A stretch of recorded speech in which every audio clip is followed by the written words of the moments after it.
Right, hello guys, how are we all doing? Welcome back to yet another video, folks.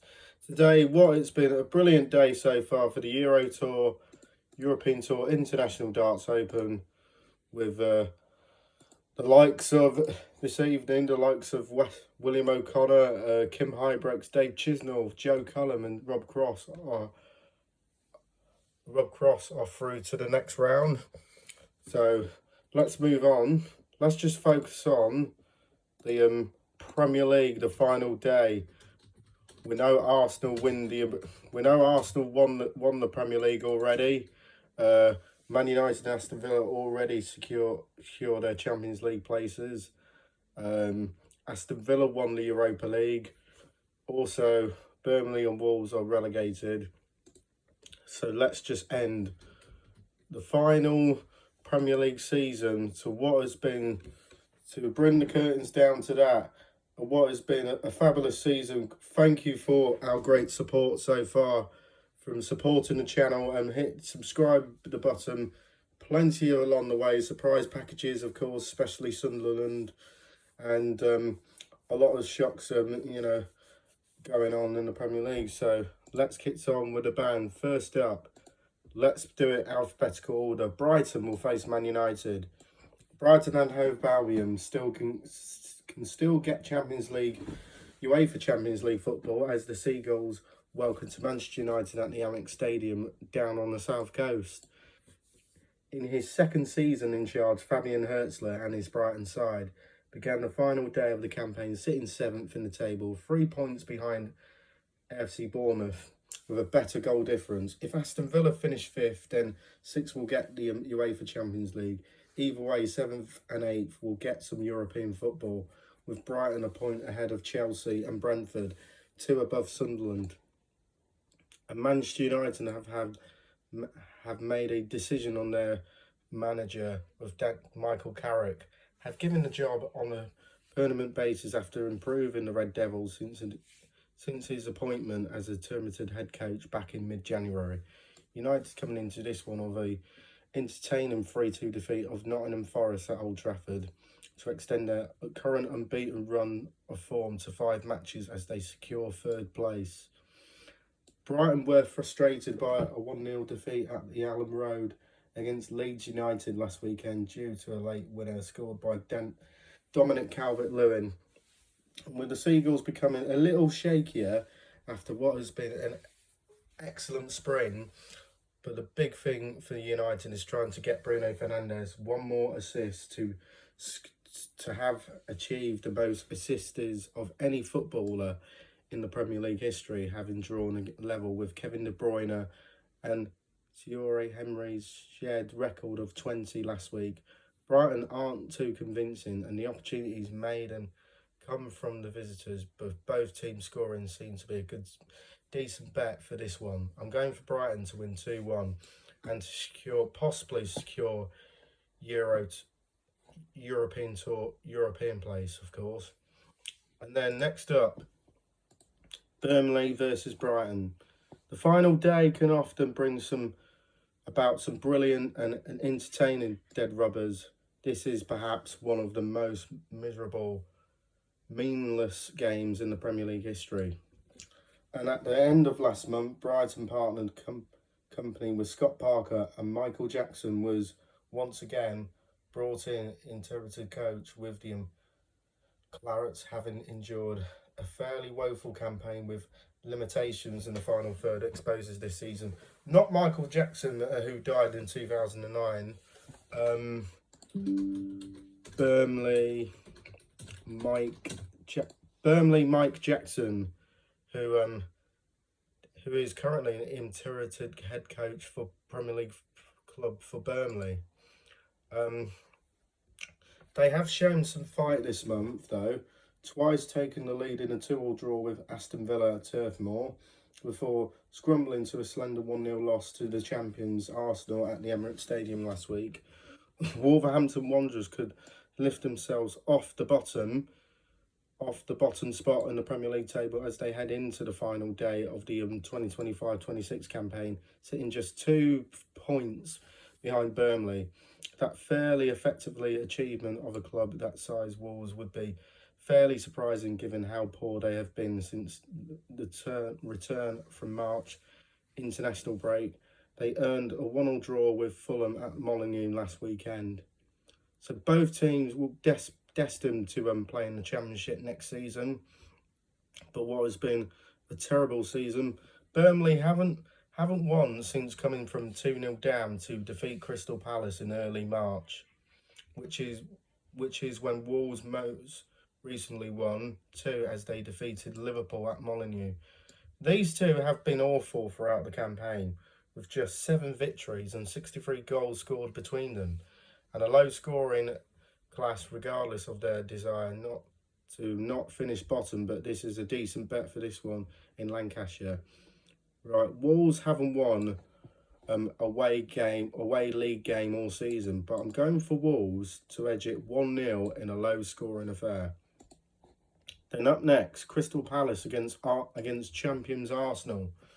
Neither of these teams will be too bothered about the actual game at Selhurst Park, as both sides looking ahead to more important things in the coming week.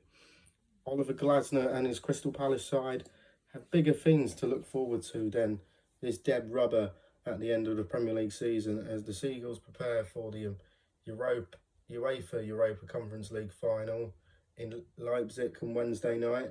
Palace have been focused on Europe at the end of this season, as shown by the fact by their 2-2 draw with Brentford last weekend, means that they are now winless in their last 6 matches in the league. And Arsenal, having edged past Burnley by 1-0 at the Emirates Stadium, Arsenal were then crowned champions 24 hours later as a result of Manchester City being held to a 1-1 draw by AFC Bournemouth at the Vitality Stadium. The Gunners do have the celebration and joy of lifting the Premier League trophy after this game, but their focus will be very much on their UEFA Champions League final in Budapest next week against PSG. Right. Crystal Palace have named unreasonably strong teams in the league, but despite their European commitments, but this is surely one which Glasner does heavily rotated as for Arsenal.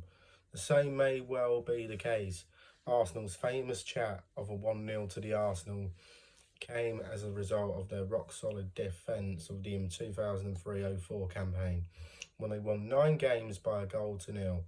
The 1-0 win against Burnley on the other day made it 8 for this iteration of the North Londoners, but it may well be fitting that they match in total in Croydon on Sunday afternoon. But I'm going for Arsenal to win 2-1.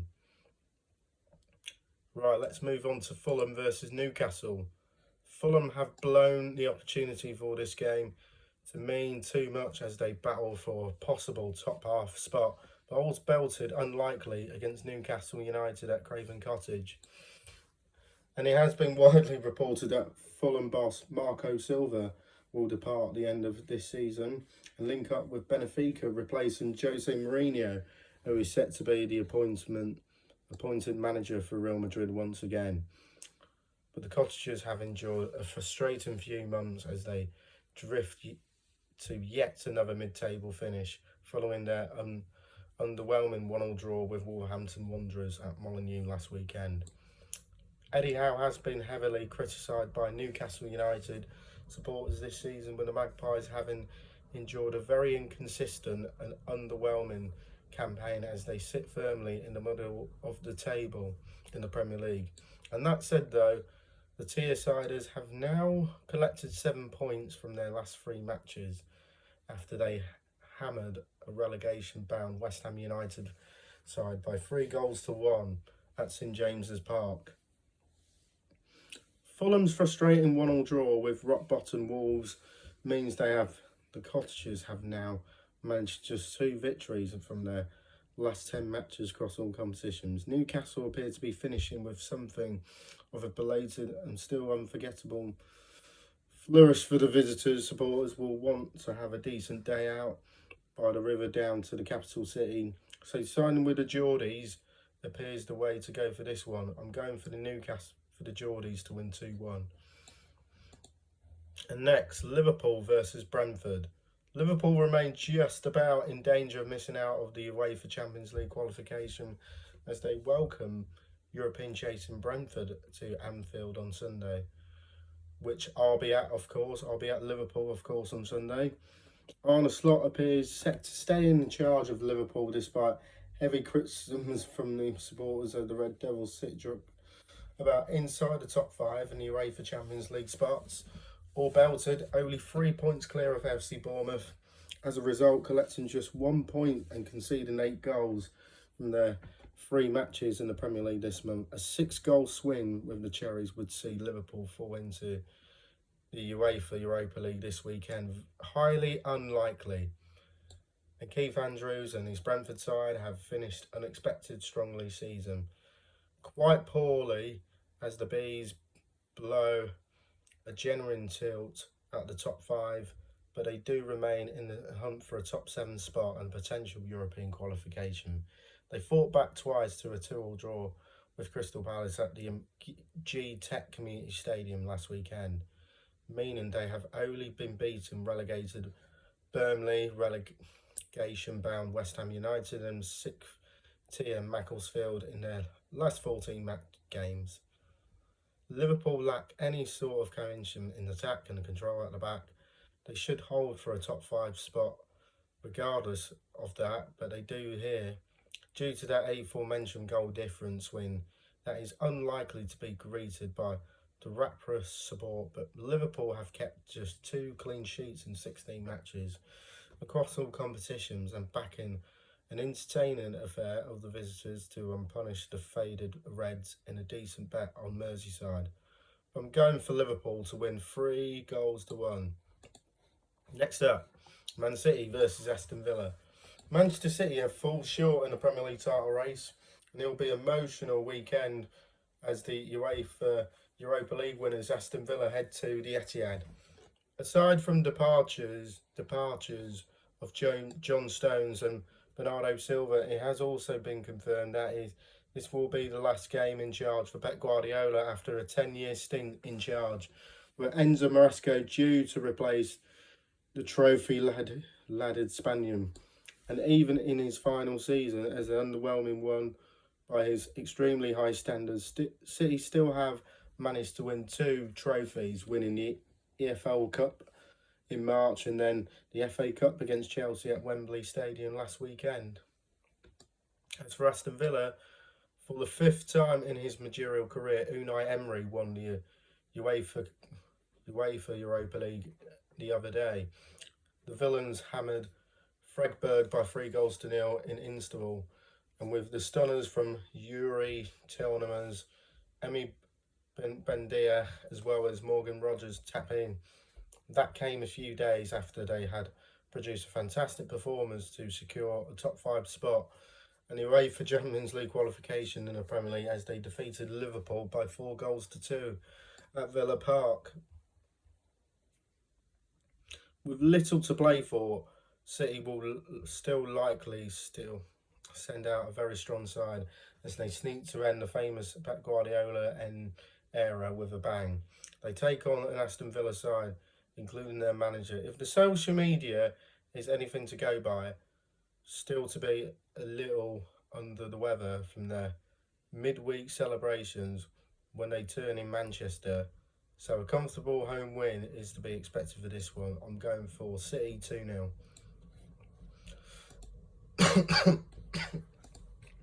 Sorry about that. Right. Nottingham Forest versus Bournemouth. Nottingham Forest have finished strongly this season as they now welcome still a top 5 chasing UEFA Bournemouth side to the City ground on the final day. Nottingham Forest has eased themselves comfortably cleared of the bottom 3 and relegation places, which is a reasonable campaign alongside reaching the semi-finals of the UEFA Europa League. And they do have a little to play for here though. The 15th or 16th only places they can finish, but Victor Piori's side were beaten 3-2 by Manchester United in their most recent outing at Old Trafford last weekend. Andoni Iriola and his FC Bournemouth side begin the final day, sitting 3 points behind Liverpool and needing a 6-goal swing to squeeze into the top 5. But if Liverpool move above Villa, then sixth itself would be enough for UEFA Champions League football. Ariola's cherries have been brilliant in the second half of this season. If they 1-1 draw against Manchester City in midweek, and a game that ended in the title race in favour on Arsenal, despite Erling Haaland's late equaliser, meaning that they are now unbeaten in their last 17 matches. In his pre-match press conference, Andoni Iriola has confirmed that there are no other injuries issues. Everyone available in midweek will be available for this one too. Alex Yemez is presumably still suspended by the club, while Ryan Christie is serving a second of his 3-match suspension after a red card against Fulham earlier this month. Right? So, okay. Right. Unbeaten in 17, and Bournemouth are finishing Iriola era with a bang. And they have already wrapped up European qualification, but they are in a bizarre spot where UEFA Champions League's football is their grasp. But the most realistically scenario for them is for Liverpool to leapfrog Villa rather than lose to Brentford, and Bournemouth beat Forest with a 6-goal swing. A Brighton win against United does mean they would go above the Cherries if Bournemouth lose. So continuing that unbeaten run remains imperative for the visitors. I'm going for a 1-1 draw to say that Bournemouth, that confirms European football. Right, let's move on to Sunderland. Of course. Let's move on to Sunderland. Sunderland versus Chelsea. This is more less than a playoff for European football, as Sunderland enjoy a brilliant campaign for them to face Chelsea, enduring a woeful season for them. Regis de Breeze and his Sunderland side have been brilliant since gaining promotion to the Premier League via the playoffs last season, and a win for the Wearsiders would ensure that at least a top 9 finish, with Brentford failing to beat Liverpool, ensuring Liverpool European football for the host. Sunderland coming into this one with a back of a brilliant come from behind to defeat of Everton at the Hill Dixon Stadium last week, courtesy of goals scored by Brian Brody, Enzo Leafrey and Wilson Acedo Instador. And Callum McFarlane will be replaced by Jabi Alonso this summer, with Chelsea currently in a position where he once again qualified for competition they won last season, UEFA Europa Conference League. But the Blues are there as a result of pulling off a 2-1 victory against rivals Tottenham Hotspur in midweek. A performance and victory that was pulled out into Spurs side battling relegation. The fact that Chelsea won in midweek were able to turn it on when they could be bothered is not much of a shock, because that is actually the theme of players at the club. And over a decent now, Sunderland chasing Europe with home advantage will be motivated, but hostly opposition, they should be backed to defeat the Londoners. 2-0 Sunderland, that's my prediction. Yep, 2-0 Sunderland. That's my prediction.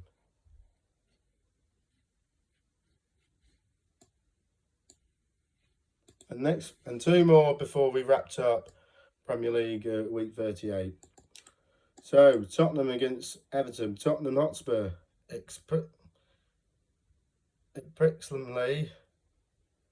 inexplicably heading into the final day of the Premier League season, still in danger of relegation as they welcome Everton to North London this weekend. And it's been a woeful campaign for Tottenham Hotspur, with Thomas Frank and Ego Tudor overseeing Spurs sinking towards the Championship, and despite a slightly improvement under Roberto Di Zerbi, it is proven to be difficult to keep them afloat. Spurs were unbeaten in 4 matches, seemingly on the verge of securing their survival in midweek, before scrambling to another defeat at Stamford Bridge against an underwhelming Chelsea side. And with the former West Ham boss David Moyes at the helm, Everton can do a massive favour to the Irons and continuing what has been an impressive record away from home this season. Frustratingly from the Toffees, though, they cannot qualify for Europe anymore after taking a 1-0 lead at home to Sunderland last week, but being beaten 3-1 on Merseyside to extend their winless run of form to 6 matches.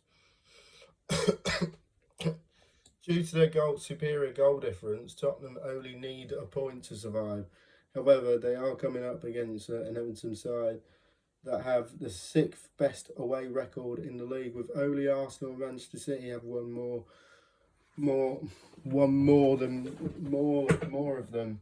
As for Spurs, they have joined the worst home record in the division, just 2 victories, the same as Burnley and fewer than Wolves.